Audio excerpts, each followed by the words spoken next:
Herkese merhaba, Hayatım Örgü Motifistan'a hoş geldiniz. Bugün sizlerle görmüş olduğunuz bu kolay kare motif çalışmasını yapacağız. Elimde bu kare motiflerden oldukça var benim. Artan iplerim olduğu zaman ara ara motifleri örüp biriktiriyorum. Ve bunlarla yeni projeler hazırlamayı düşünüyorum. Önden motif yapımını anlatıp daha sonra 2 tane birleştirme tekniği göstereceğim. İp kesmeden birleştirme tekniği, ayrıca hemen şöyle bitirmiş olduğum birleştirmeyi de göstermek istiyorum. Bakın burada motifleri kaydırarak birleştirme yaptım. Hemen onu da hem ip kesmeden birleştirme tekniğiyle hem de gizli dikişle burada motifleri kaydırarak nasıl birleştirdiğimizi ve daha sonra bunları nasıl değerlendireceğimizi göstereceğim. Şimdi bu motiflerle farklı projeler yapmayı düşünüyorum. O yüzden önden bu videoyu paylaşmak istedim. Farklı motif çalışmalarınızda ya da projeleriniz için de yine birleştirme teknikleri için burada bu birleştirme tekniklerinden faydalanabilirsiniz. Şimdi özellikle motiflerin renklerine de biraz değinmek istiyorum. Ben burada akrilik ipler kullanarak yaptım. Tabii ki sizler koton iplerle de çalışabilirsiniz.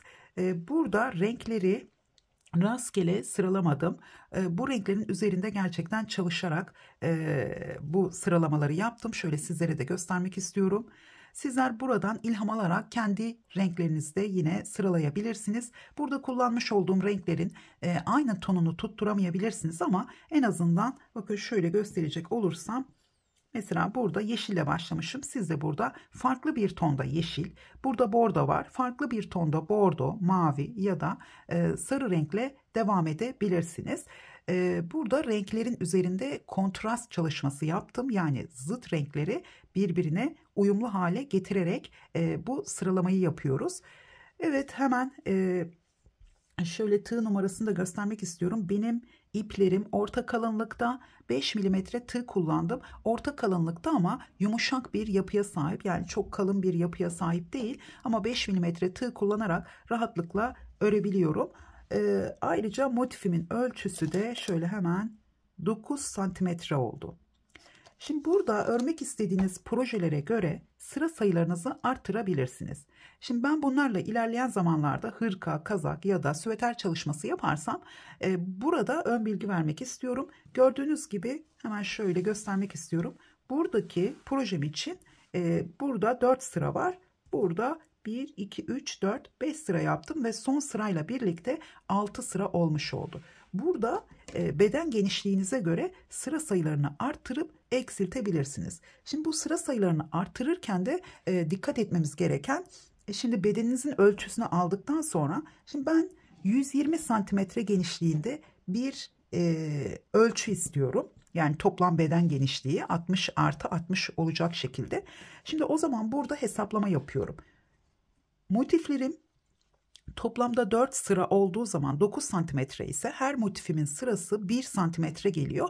Dolayısıyla son birleştirme sırasıyla birlikte benim motiflerim 11 santimetre olacak.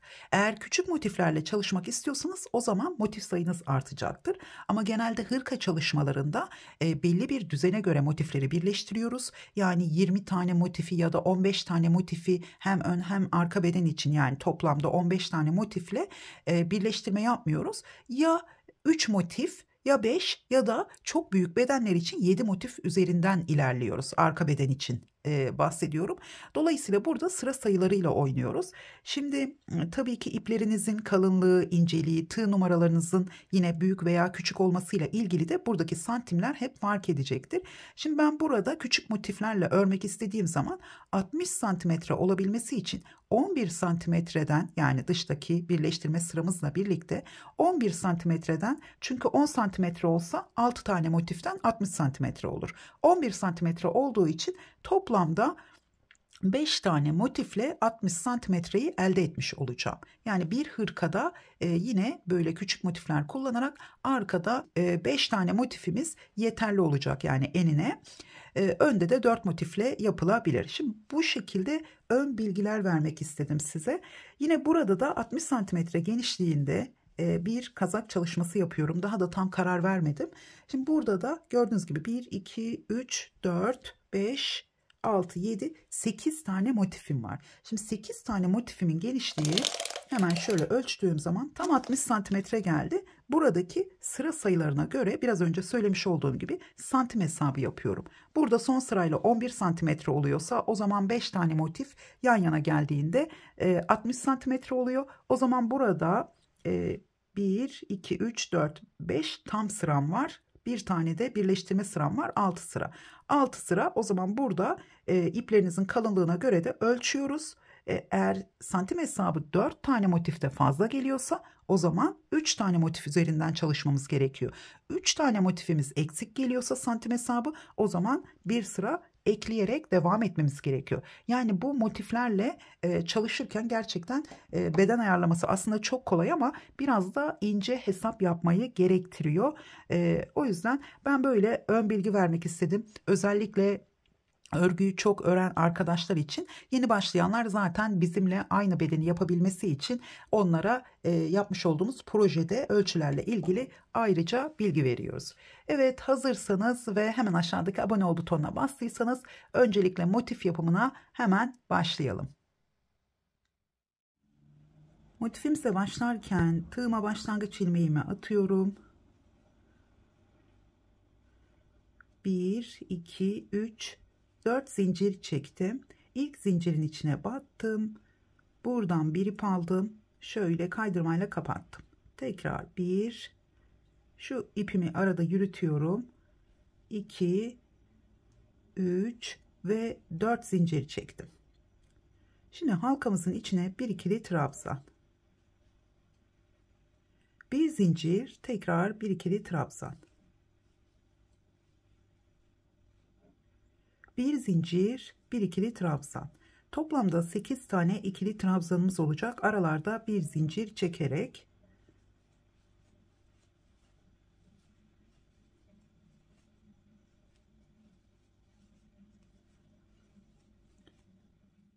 toplamda 8 tane ikili trabzanımı yaptım. Sona geldiğim zaman hemen bir zincir çekiyorum. Buradaki 1, 2, 3. zincirin içine şöyle battım.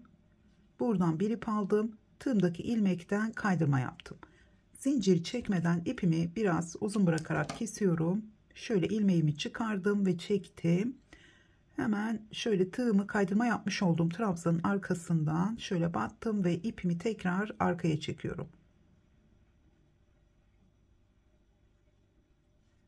Şimdi bu ipimizin üzerine örerek gizleyeceğiz. Hemen rengimi değiştireceğim.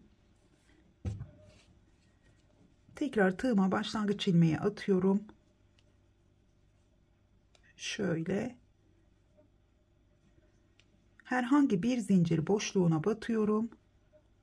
Buradan bir ilmek aldım ve iki ilmeğimi birlikte topladım. Direkt sık iğne yaparak başladım.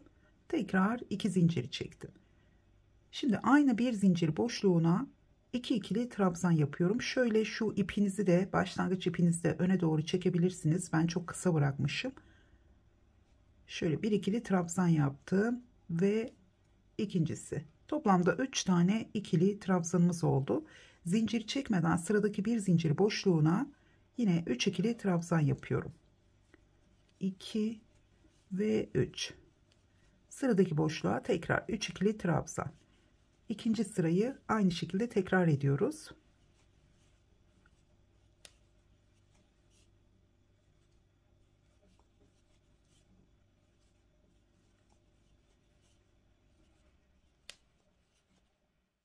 Başladığım yere tekrar geldim. Sonda yine zinciri çekmeden hemen buradaki ilk trabzanımızın, ilk zincirimizin içine batıyorum.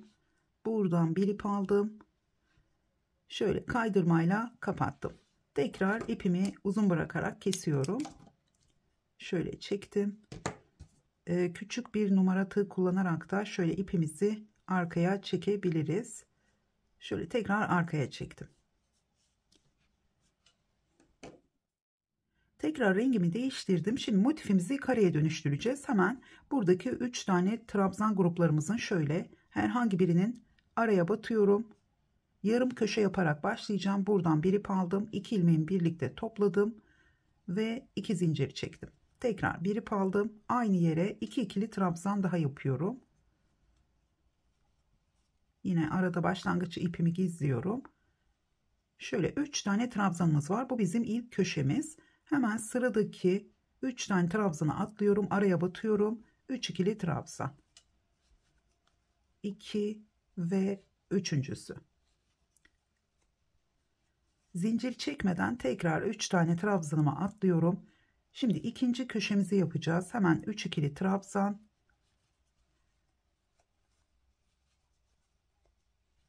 2 zincir, tekrar aynı yere 3 ikili trabzan.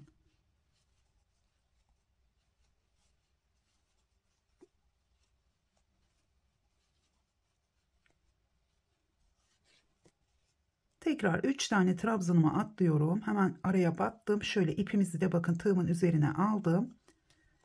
Buraya 3 ikili trabzan. Aralarda, yani köşelerin arasında 3 tane ikili trabzanımız var. Sonra hemen köşe yapıyoruz. Tekrar zincir çekmeden 3 tane trabzana atlıyorum. Araya batıyorum. Buraya 3 ikili trabzan, 2 zincir, tekrar 3 ikili trabzan yapıyoruz.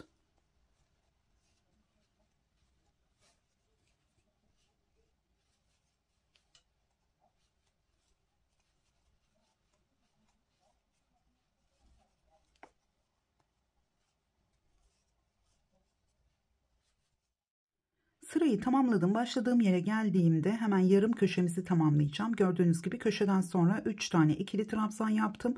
Burada yarım köşemiz var. Zincir çekmeden yine ilk boşluğun içine 3 ikili trabzan. Şöyle üçüncü ikili trabzanımı yaptım. Şimdi köşeyi kapatırken bir ip aldım. Hemen ilk trabzanın ilk zincirin içine şöyle battım. Buradan da bir ilmek aldım. Tığımda 3 tane ilmeğim var. Hepsini birlikte topladım. Tekrar bir zincir çektim. İpimi şöyle çok az uzun bırakarak kesiyorum. Evet, motifimizi kareye dönüştürdük. Hemen yeni sıraya nasıl başladığımızı da göstereceğim. Bundan sonra örmek istediğiniz şeye göre, yani ölçülere göre sıra ekleyerek motifinizi daha büyük yapabilirsiniz. Tekrar tığıma başlangıç ilmeğini attım. Herhangi bir köşe boşluğuna batıyorum. Buradan bir ip aldım. 2 ilmeğimi birlikte topladım. Trabzanınızı, yani bu sık iğne yaptıktan sonra 2 zincir çekerek de yapabilirsiniz.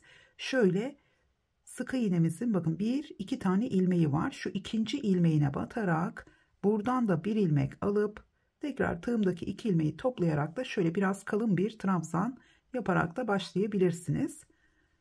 Tekrar buraya 2 ikili trabzan daha yapıyorum. Zincir çekmeden 3 tane trabzanımı atladım. Aradaki boşluğa 3 ikili trabzan.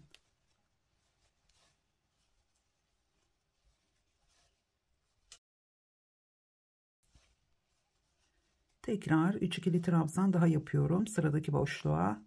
Köşeye geldim. Yine 3 ikili trabzan, 2 zincir ve 3 ikili trabzan yaparak sırayı tamamlıyoruz.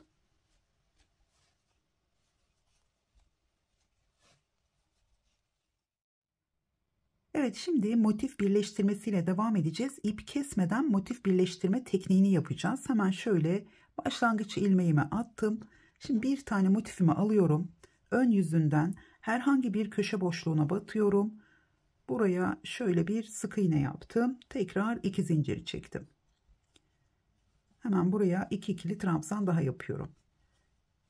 Şimdi burada 3 tane kenarda her zamanki gibi trabzanlarımızı şöyle aralara batarak, yine burada yarım köşe yaparak başladım. 3 ikili trabzan yapıyorum boşluklara. Aralarda zincir çekmeden devam ediyorum. Sadece köşelerde 2 zincirimiz var. Şimdi buraya kadar öreceğim. Tekrar geliyorum.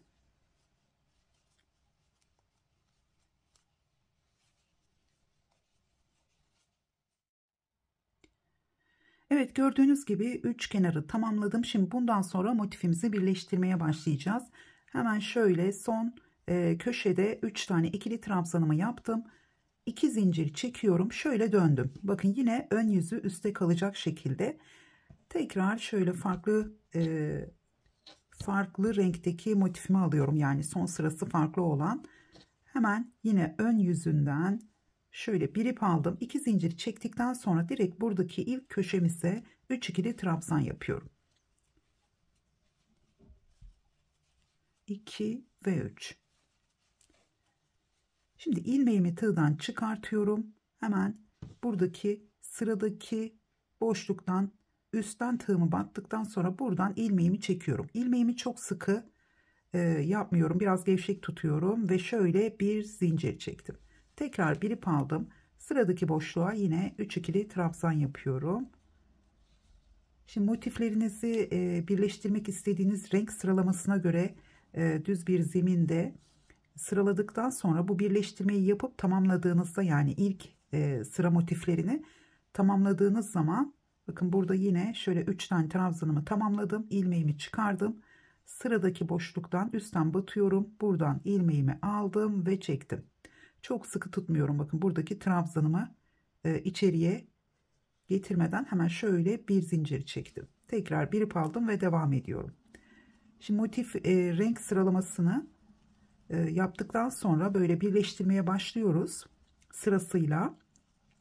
Şimdi birleştirip son sırayı, yani şu son sırayı tamamlarken motif sıralamanız terse dönüyor. O yüzden yapmak istediğiniz projeye göre motiflerinizi bir yerde sıraladıktan sonra fotoğrafını çekin. Ona göre bu ip kesmeden motif birleştirme sırasını tamamlayınca terse döndürmeniz gerekebilir. Yani bunu bitirdiğiniz zaman anlayacaksınız. Şimdi yine 3 tane ikili trabzan yaptım. İlmeğimi çıkardım. Tekrar buraya geliyorum. Buradan ilmeğimi tekrar çektim ve bir zincir çekiyorum. Çok sıkı çekmedim zincirimi. Hemen buraya geldim. Köşenin içine önce 3 ikili trabzan yapıyorum. Şöyle ipim geldi. Şöyle ipimizi de gizleyelim. Hemen 3. ikili trabzanımı yapacağım. Şöyle ipimizin üzerine örüyorum. Şimdi köşelerde 2 zincirimiz olduğu için bir zincir çektim. Daha sonra yine ilmeğimi çıkardım. Köşe boşluğundan üstten battım. İlmeğimi tekrar buradan çektim. Bakın çok sıkı değil ilmeğim. Tekrar bir zincir çektim. Bir ip aldım. Köşenin içine geliyorum. Yine 3 ikili trabzan. Sadece bir kenarı birleştirdik. Bundan sonra yine 3. köşenin olduğu yere kadar örmeye devam edeceğim. Sonra bir kez daha nasıl birleştirdiğimi göstereceğim köşede. Şu ipimizi de şurada keselim. Artık yeterince gizledik. Evet, buradan devam ediyorum. Şu köşenin olduğu yere kadar.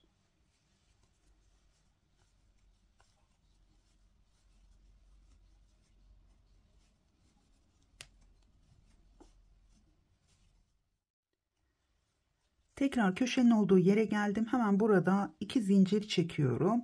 Şöyle döndüm. Bakın bu şekilde şöyle birleştirmemizi yapmış oldum. Böyle döndüm. Daha sonra motifimi aldım. Yine ön yüzü üste gelecek şekilde 2 zincirimi çektim. Burada bir ip aldım. Hemen yeni motifimin ilk köşe boşluğuna 3 ikili trabzan yapıyorum. Şöyle üçüncüsü. Tekrar ilmeğimi çıkardım. Hemen buraya geldim. Buradan ipimi çekiyorum. Dilerseniz buraya sık iğne yaparak da birleştirme yapabilirsiniz zinciri çekmeden. Sadece sık iğne yapıp yine sıradan devam edebilirsiniz. Yani böyle ilmek çıkartmak zor gelirse, ama ikisi de farklı görünüyor. Hemen şöyle ilmeğimi çıkardım. Tekrar buradan çektim ve bir zincir çekiyorum.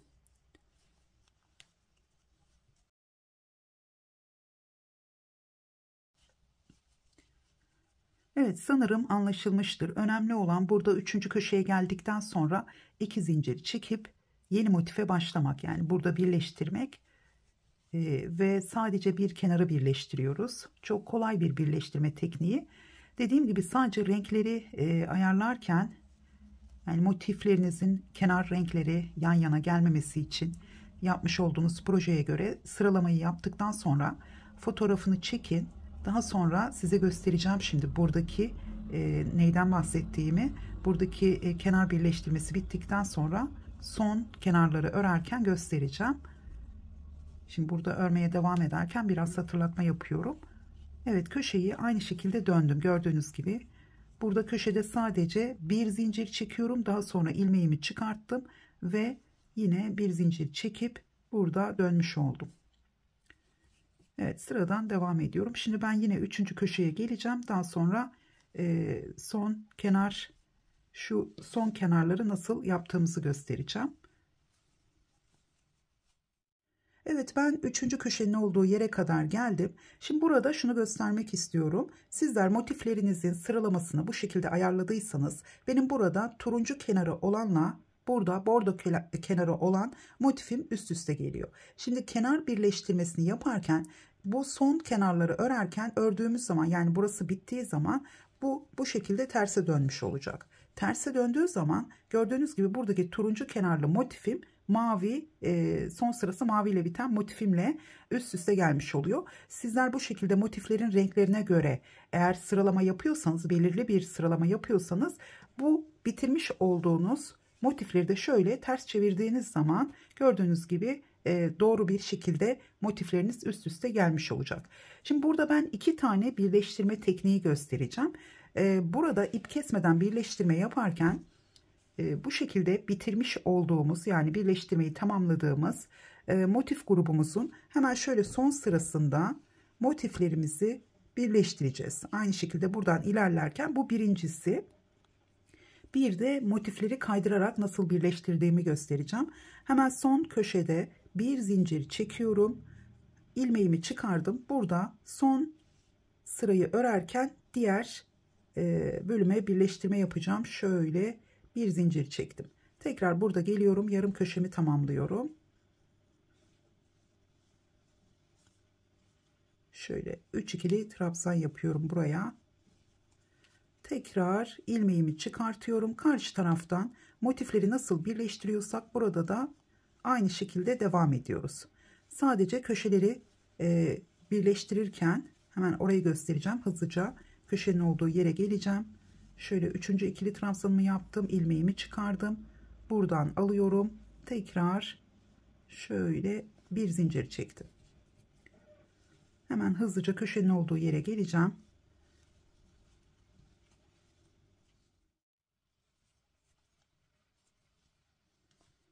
Evet, köşenin olduğu yere geldim. Şimdi karşı tarafta son boşluğa birleştirmemi yaptıktan sonra buraya geliyorum. Yarım köşemi tamamlıyorum. Hemen 3 tane ikili trabzan. Şimdi burada birleştirme yaparken aralarda 2 zincir çekmiştik. Bu bir zincir buradaki köşeye, bir zincir de diğer köşeye ait. O yüzden burada bir zincir çekiyorum. Hemen buraya battım. Buradan şöyle ilmeğimi kaydırarak buraya birleştirmemi yaptım. Daha sonra ilmeğimi tığdan çıkartıyorum. Karşı tarafta yine ikisinin ortasından şöyle bakın, şuradan ilmeğimi çekeceğim. İlmeğimi gevşek bırakıyorum burada. Çok sıkı tutmuyorum. Gördüğünüz gibi trabzanımız burada kalıyor. İçeriye doğru çekmiyorum. İlmeğimi gevşek bıraktım. Burada yine şöyle bir zincir çektim. Tekrar hemen buradaki köşenin olduğu yere geliyorum. Burada gergin olursa bir zincir daha çekebiliriz. Şöyle bakacağım hemen ve 3 ikili trabzan yapıyorum. Buradaki köşeyi yeni motifin köşesinde tamamlamış oldum. Bu şekilde. Evet, gerginlik oluşmadı. Tam ikisinin ortasından ilmeğimi çektim ve motiflerimin birleştirmesini tamamladım. Evet, bu şekilde devam ediyoruz. Şimdi ben burada devam etmeyeceğim. Hemen şöyle söküyorum. Şimdi burada trabzanlarımın son kenarın birleştirmesini burada olduğu gibi bitireceğim. Sonra ikinci birleştirme tekniğini göstermek için tekrar geliyorum. Birleştirmemi tamamladım. Hemen burada şöyle göstermek istiyorum. 2 zincirle döndüm. Sıraya aynı şekilde tekrar ettim. Burada yarım köşemizi tamamladım. Bir zincir çektim. 2 zinciri boşluğuna buraya birleştirirken göstermiştim ama bu şekilde göstermeyi unuttum. Bir zincir çekip buradaki aradaki 2 zincir boşluğuna bir tane kaydırma yapıp tekrar bir zincir çekiyorum. Köşenin içine 3 tane ikili trabzan yaparak devam ediyoruz. Sona geldiğimiz zaman köşeyi kapatırken yine burada göstermiş olduğum gibi yarım trabzanla kapatıp bir zincir çekip ipimi kestim. Şimdi her zaman motifleri bu şekilde üst üste birleştirerek hırka, yelek ya da kazak çalışmaları görmüşsünüzdür ama ben burada şöyle bir birleştirme yapacağım. Bakın, motiflerimiz her iki motifin birleştiği nokta bir alt motifte, yani bir alt sıradaki motifte tam ortaya gelecek şekilde birleştireceğiz. Şimdi şöyle, dilerseniz şöyle başlayabilirsiniz. Dilerseniz de bu şekilde başlayabilirsiniz. Şimdi ben ikinci sırada şu şekilde başlayacağım. Daha kolay oluyor. Gizli dikiş yaparak burada birleştirmemi yapacağım. Birleştirmeye başlamadan önce burada motiflerimizin son sırasında bakın burada 1, 2, 3, 4, 5 tane trabzan grubumuz var. Burada 6 tane grubumuz da olsa 5 tane, yani çift sayıda ya da tek sayıda fark etmiyor. Nasıl olursa o şekilde başlayacağız. Eğer tek sayıda olursa, yani burada 6 tane trabzan grubumuz olsaydı, bu üçüncü grubun, yani şöyle yapalım.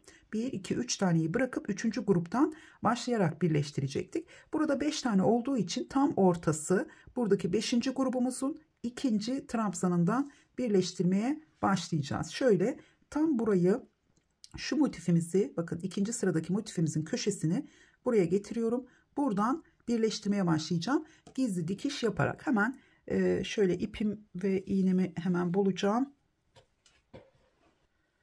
Evet, hemen şöyle iğnemi alıyorum. Şöyle ipimizi takalım. Biraz uzun bir iple başlayacağım. Şöyle küçük bir düğüm atıyorum. Çok büyük düğüm atmayacağım. Hemen burada şöyle bir düğüm atıyorum. Şimdi burada öncelikle ipimizi sağlamlaştırmamız gerekiyor.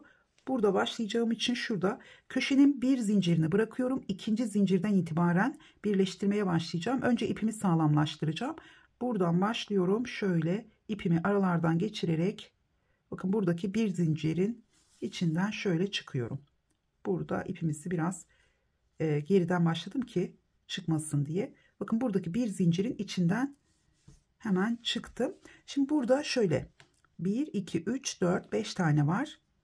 Ortadakinin, yani tam üçüncünün ortasındaki trabzandan şöyle başlıyorum. Şimdi köşelerde iki zincirimiz, yani bir zincirleri, iki zincirleri birleştirme yapacağımız için ara ara bir tane yedirme yapacağız.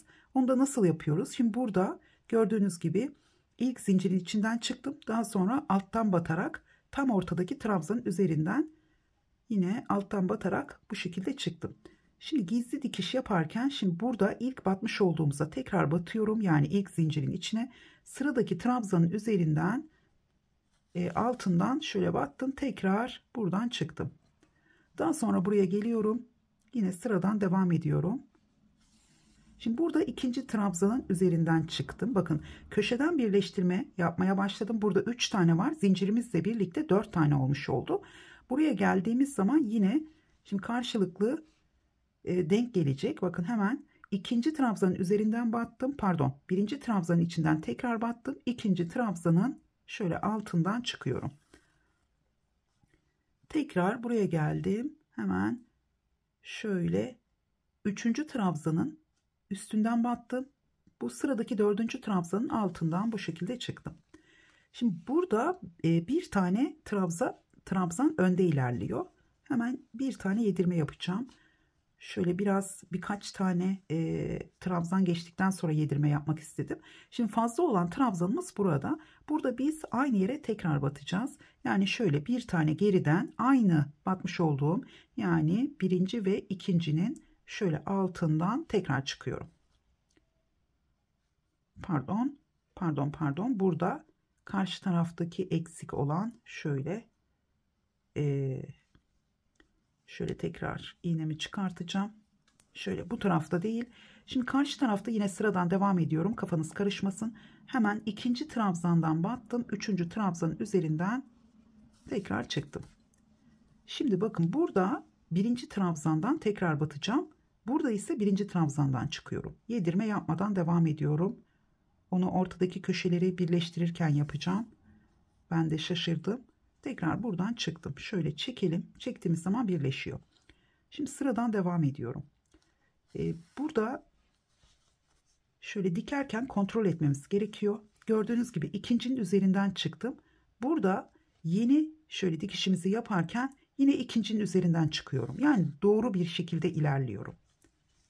Yani burada bir tane fazlalığımız vardı ama doğru bir şekilde ilerliyorum. Çünkü gizli dikiş yaparken bu şekilde denk geliyor. Hep bir tarafta kayma yapmış oluyor. Tekrar devam ediyorum sıradan. Bakın karşı tarafta 3. trabzanın üzerinden çıktım. Burada 3. trabzanın üzerinden tekrar batıyorum. Eğer 4. trabzanın üzerinden tekrar batmış olsaydım o zaman burada kaydırma yapmış olacaktık. Tekrar 3. trabzanın üzerinden batıyorum.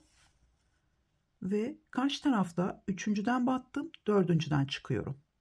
Bakın burada 4.'den çıktıktan sonra karşı tarafta 3.'den ve 4.'den yine, tabii ki trabzan gruplarına göre söylüyorum. En baştan beri saymıyorum bu şekilde. Şöyle hemen çekiyorum. Tekrar buraya geldim. Şimdi köşelerin olduğu yere geldiği zaman göstereceğim. Buradan devam ediyoruz. Şimdi bizim buradaki iki motifin birleştiği nokta karşı tarafta tam ortaya, yani buraya gelmesi gerekiyor. Gördüğünüz gibi şimdi biz buradayız. Şimdi burada yedirme yapacağım artık. Buradan çıktım. Şimdi burada aynı yere tekrar batacağım. Yani son batmış olduğum yerden şöyle tekrar önce çekiyorum. Çok çekmedim. Buradan tekrar son ortadaki trabzanın üzerinden batıyorum. Tekrar bakın, birinciden battım, ikinciden yani tam ortadan tekrar çıkıyorum. 2 defa oradan ilmeğimi almış oldum.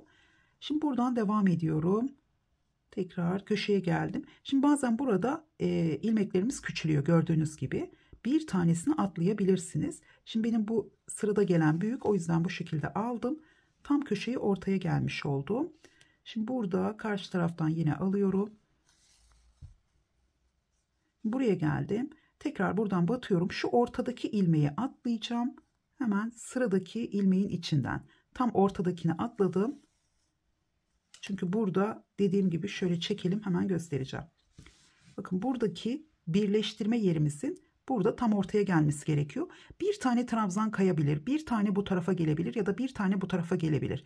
Yalnız buradaki birleştirme noktamız buraya gelmemesi gerekiyor. Şimdi burada karşılıklı diktiğimiz zaman hemen son trabzanın üzerinden tekrar alıyorum. Karşı tarafta bir tane yedirme yaptım. Buradaki fazla olan ilmeğimizi karşı tarafa yedirme yapmış oldum. Tekrar buradan devam ediyorum. Evet, şimdi buradan tekrar batacağım.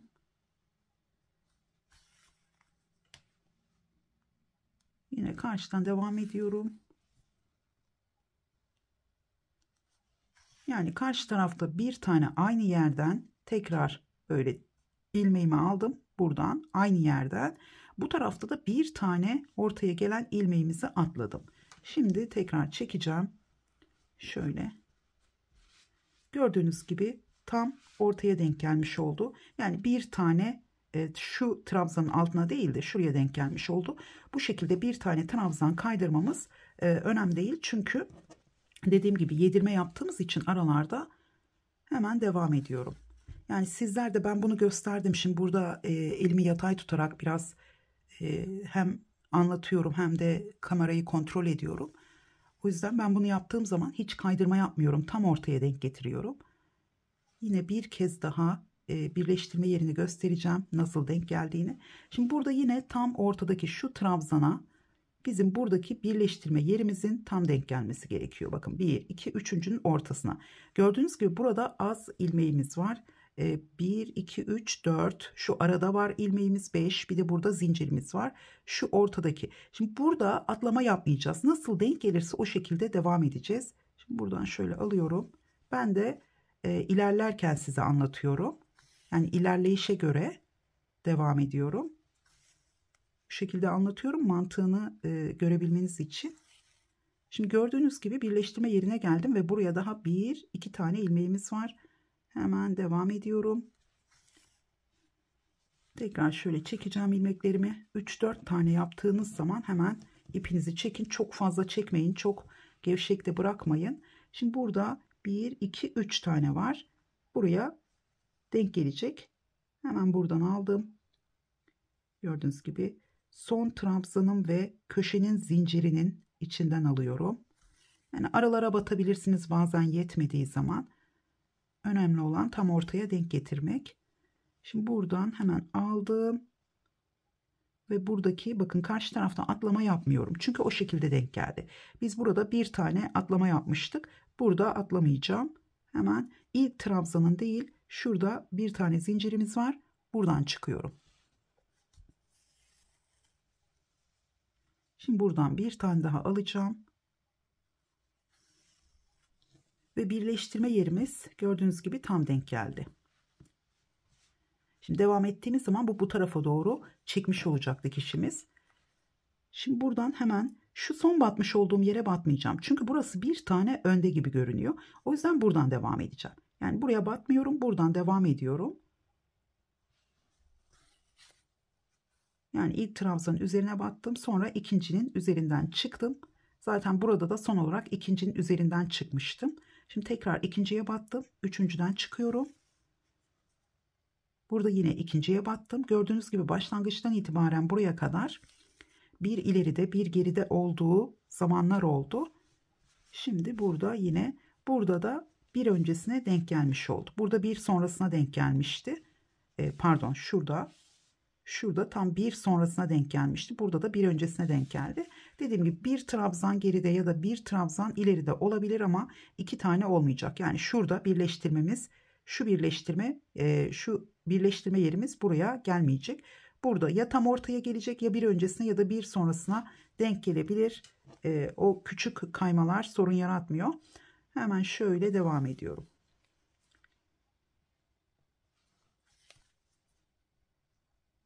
Çok kolay, hızlı bir şekilde birleştirebilirsiniz bu şekilde.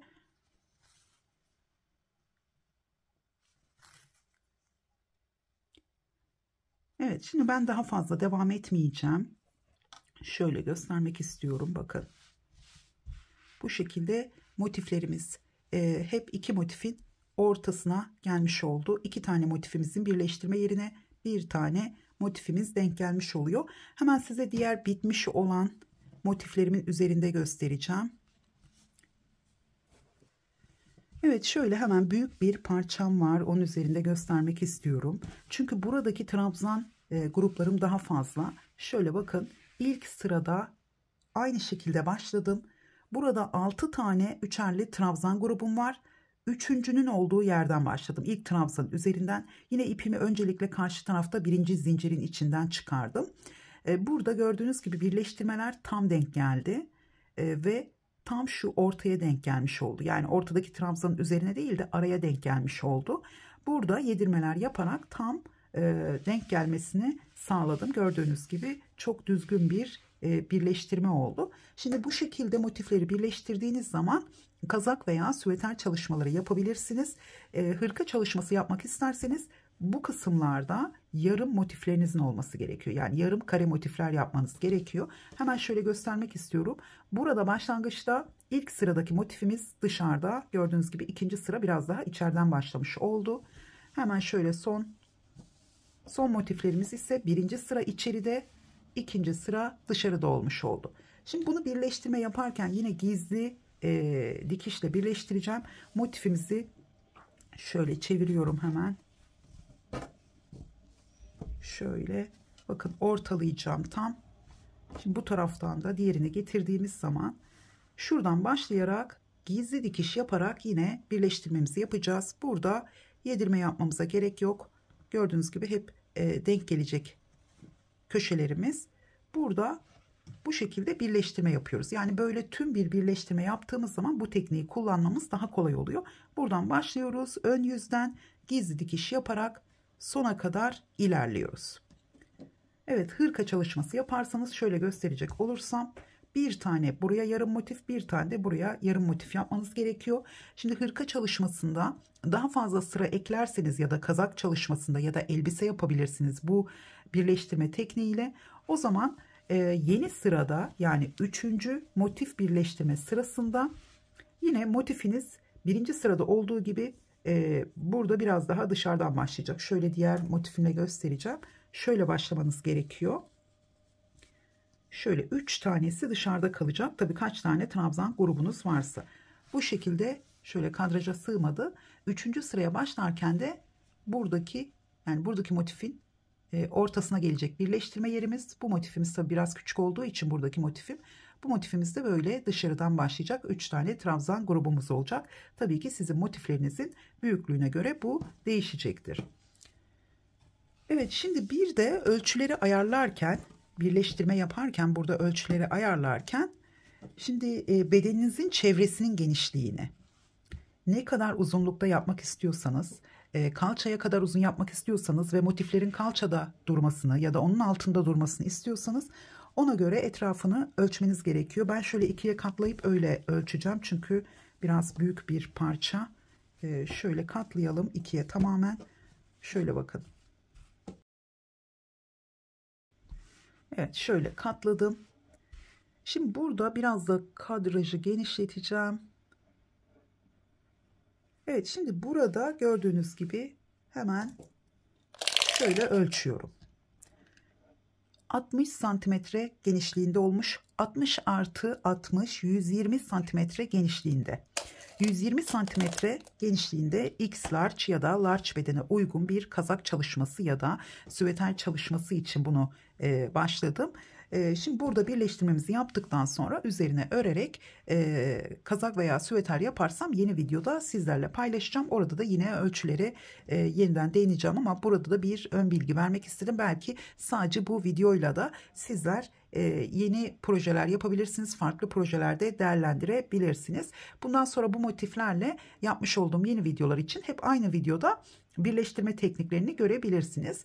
Tabii ki isterseniz bu şekilde birleştirme yapmadan yine ilk göstermiş olduğum birleştirme tekniğiyle hepsini alt alta gelecek şekilde de son sırayı örerken birleştirerek sıraları tamamlayabilirsiniz. Evet, birleştirmemiz ve motif anlatımımız bu şekilde. Umarım beğenmişsinizdir. Beğendiyseniz beğen butonuna basmayı ve yorum bırakmayı unutmayın. Tekrar görüşünceye kadar hoşça kalın.